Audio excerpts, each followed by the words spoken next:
Slovenski derbi med Udinezem in Palermom je dobila ekipa vratarja slovenske reprezentance Samirja Handanovića. Sicer smo si tokrat bolj želeli izjav Josipa Iličića in Armina Bačinovića, a oba za sicer veliko število slovenskih novinarjev nista bila na voljo.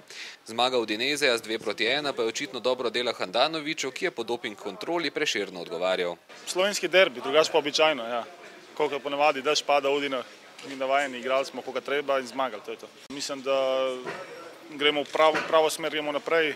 Po začetnih prvih 5 kolih ni bilo tako, kot smo vsi upali, ampak delamo, treniramo, da bi bili boljši in mislim, da iz tekme v tekmo dokazujemo, da smo boljši.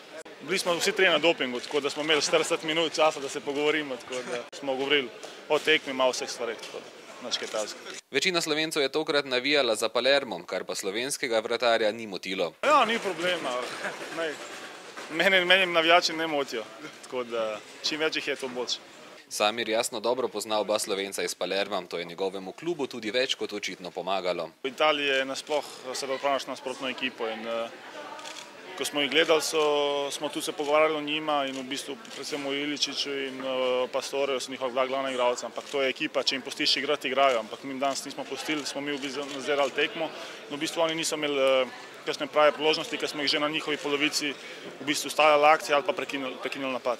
Na tribuni je predstavo Slovencev opazoval tudi selektor Matjaž Kek skupaj z reprezentančno delegacijo.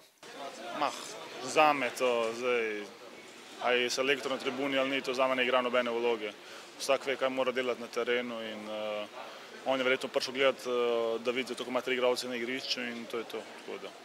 Nobenega problema. Odnos je pravi in glede tega ni problema.